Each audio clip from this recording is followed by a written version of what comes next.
Islamophobia has been defined as a word created by fascists and used by cowards to manipulate morons.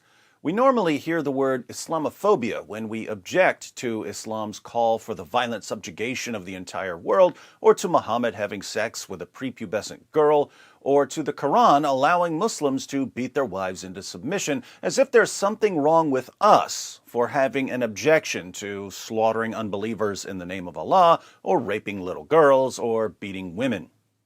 But one Muslim recently posted an honest comment about Islamophobia. Mansur wrote, "Many Muslims just don't want to accept that they themselves are Islamophobes. The definition only works for them, as they are afraid of true Islam while claiming to believe in it. Kuffar who are afraid of Islam don't have a phobia, they have every reason to fear Islam." A phobia is an irrational fear, so Islamophobia would be an irrational fear of Islam. But there's nothing irrational about fearing an ideology that calls for violence, oppression, and cruelty. People who don't want to be subjugated are generally rational, not irrational, so it makes no sense to call them Islamophobes. But Muslims who fear the truth about Islam do have an irrational fear. They fear the truth about something that they believe in. They believe it's wrong to have sex with prepubescent girls, but they believe in a God and a prophet who say it's okay to have sex with prepubescent girls. They believe it's wrong to rape female captives, but they believe in a God and a prophet who say it's okay to rape female captives. They believe it's wrong to execute someone for changing religions, but they believe in a God and a prophet who order them to execute people for changing religions. They believe in freedom of religion, but their God and their prophet don't. They believe in freedom of speech, but their God and their prophet don't. They have Christian friends when their God and their prophet tell them not to. In other words, their minds are filled with contradictions.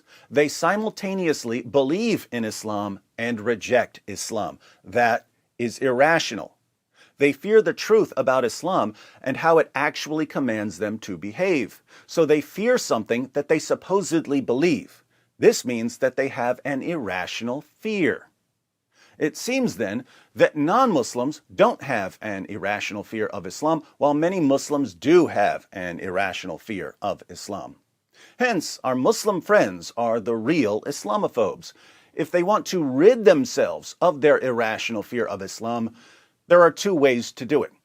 First, they can actively embrace all of Islam's horrible teachings and rid themselves of all resistance against Islam's horrible teachings. This is what the Quran commands them to do. Indeed, the Quran says that you're not really a Muslim until you fully embrace everything that Allah and Muhammad command.